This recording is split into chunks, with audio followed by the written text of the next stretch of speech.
That's right. When I say that's right, I'm just talking to Herb Alpert. Good afternoon to you, Herb. How are you? He was interested in Lena Zaffaroni because the last time you saw her, she was just a little kid. Well, when we played in Australia years back, I remember she was 3 or 4 or 7 years old, and she was singing like Maria Callas at the time. Well, she's still doing very well. I think she's about 16 now. So I think she was a bit older than 3 or 4 I when think you so, saw her. but Yeah, she was about 10, I think, when you... An awfully strong talent. Yeah, she's a good mover too. I've never seen her. But as far as Herb Alpert is concerned, it's quite some time since we've spoken, Herb, and I believe that you came in last Monday to Britain on the Concorde. Now, I flew in from New York on the...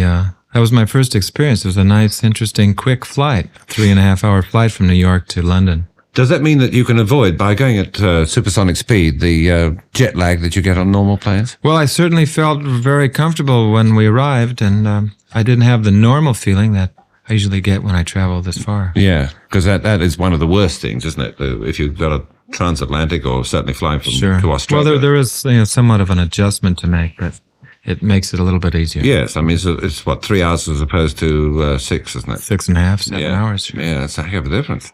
Depending on the wind, because they fly so high, they fly at 60,000 feet. Are you aware of the speed of the plane at the time or not? You feel it when it's going through the speed of sound. It goes to Mach 1, and it has a gauge in the not the cockpit, but the lounge. What do you call the? Yeah, I know what you mean. Yeah, cabin. The cabin. That's it. There's a gauge there, and it shows you when it's going through Mach 1 and Mach 2, and in those times, if you feel there's a little jarring process. But once it arrives at its speed, it's the same as traveling in a regular aircraft. Why is it such a long time since we've seen you? Well, I've been in Los Angeles. I've been working at A&M closely with our company and with our artist roster, and I haven't been doing too many public appearances. And it hasn't been until recently that people wanted to see me because I didn't have a record to talk about, for one. You weren't interested for a while in playing, were you? Well, I've always been interested in playing. I started when I was 8, and I've been pursuing it in one form or another. But a few months ago, I got the idea to try and make a dance record, not a disco record, but make a record that people could dance to and listen to. And when I found this song, Rise, it really felt like it was that magical song that I've been looking for a long time. Well, this is a totally different style to the Herb Alpert we used to know, the Tijuana Brass, isn't it? Well, it's somewhat different. It's maybe just a little bit more contemporary, a little more in pace with what's happening on the airwaves now. And it's a very good sound, too. Thank you. It's getting a lot of plays. Is it selling well in this country at the moment? It's doing very well. It's number 26 on the charts this week, and I have a feeling it could go into the top 10. Well, it's certainly getting a lot of plays, not only here on the BBC, but on all the other stations that sometimes I listen to by mistake, of course. We're going to hear it right now, and we're playing it for a lady. I don't know whether it's a birthday or not, but the card comes from Mum in Dartford, and she says, I shall be thinking of my daughter especially because it's the 9th, and she'll know why. Give her my love and a kiss from Mum in Dartford. And the daughter, who is being thought of by a mum in Dartford, Kent, is Sheila Knight of 2 Paddock Close, Radcliffe-on-Trent, near Nottingham. So, Sheila, here's a thought for you from Herb Alpert, Rise.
Yes, the artistry of Herb Alpert there with Rise, which is #1 in America, has been so for 4 weeks and currently 26 over here.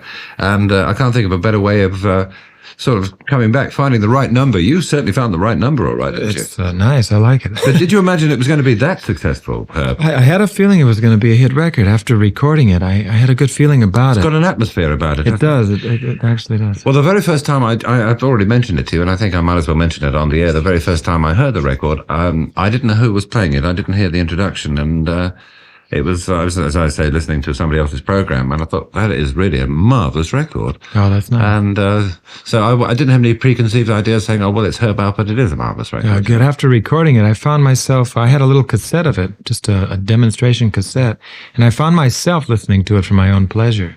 So I suspected there might be something in it. Have you felt that way about a record before, ever? Well, I did, but it was years back. You know, The Lonely Bull and I think Taste of Honey, Spanish Flea was one. Acapulco 22. Well, Acapulco 22 was on the reverse side of The Lonely Bull, so it was actually The Lonely Bull that was the big record for us. You got it, yeah, but here it was Acapulco 22. It was. I've got to tell you something that I'm afraid you've got to blame me for that.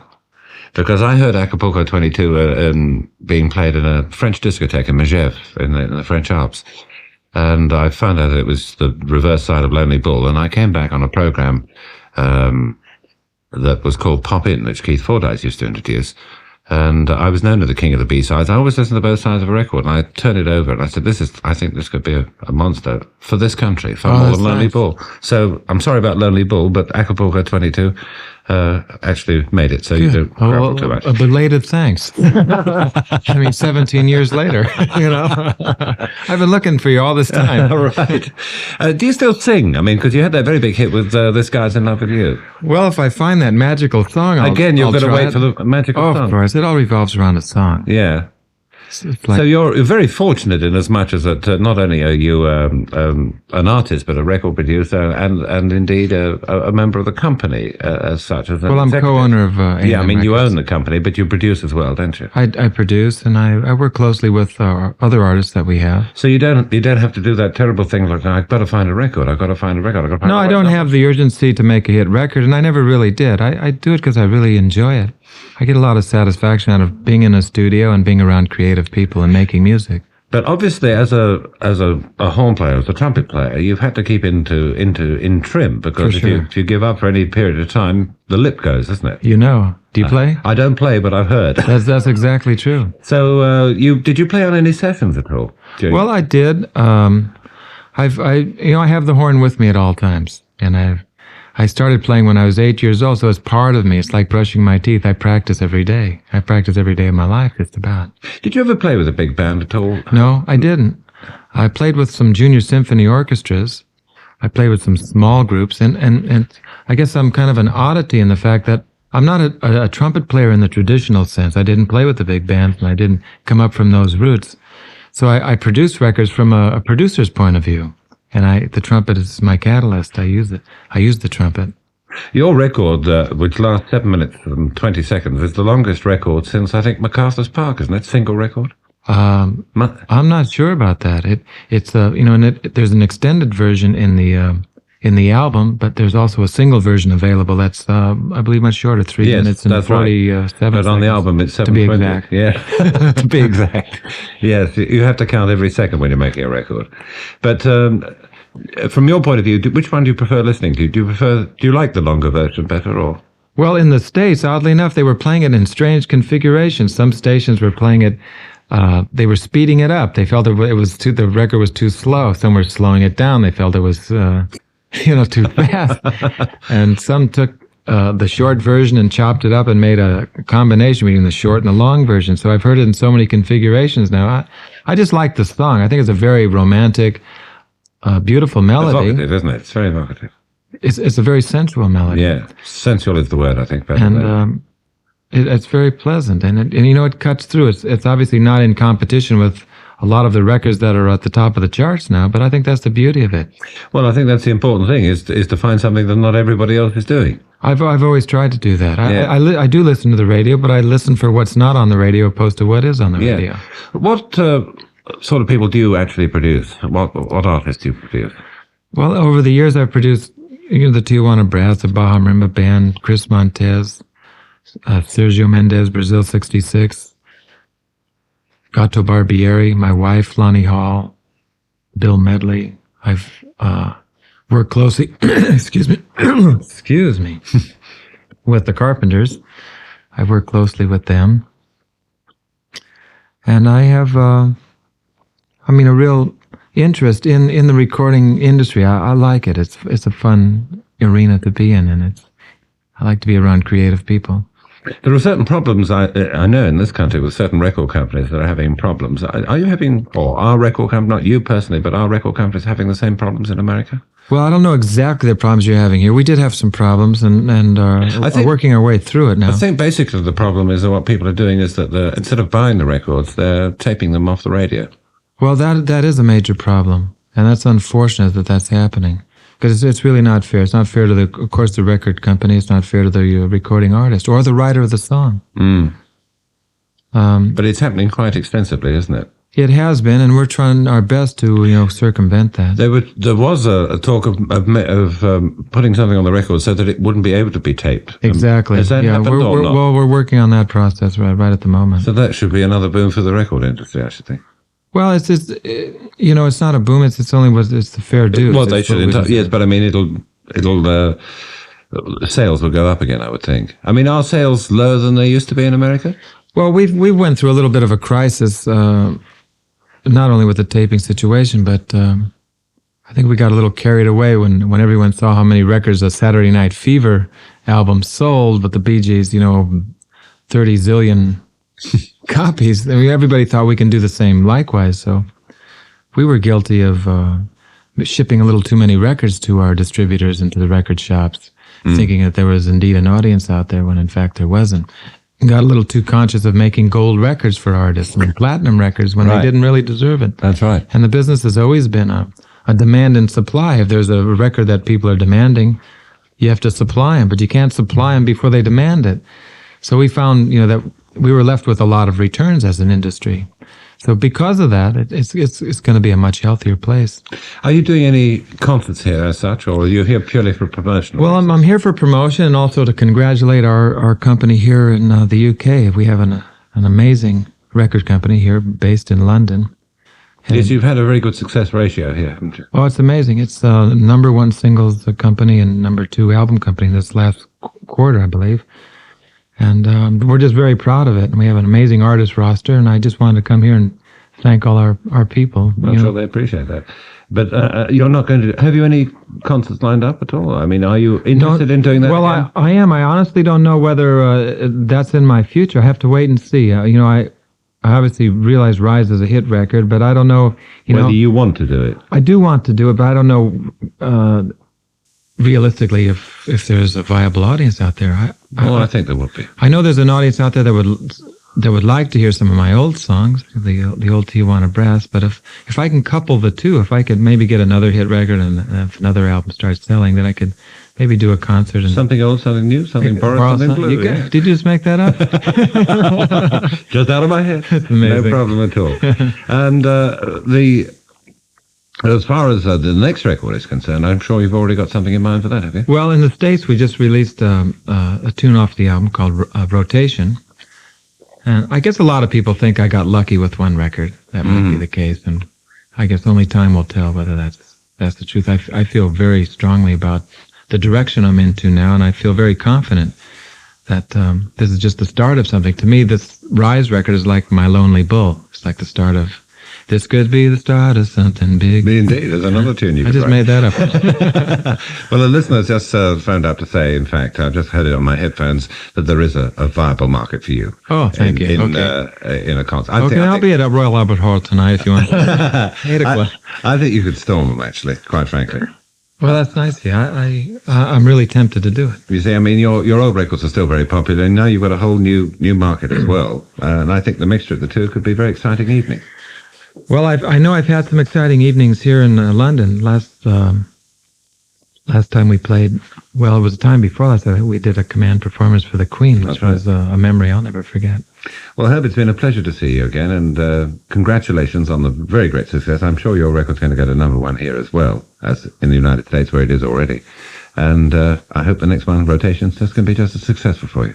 Pete, thanks for having me on the show. Nice to see you. Thank you.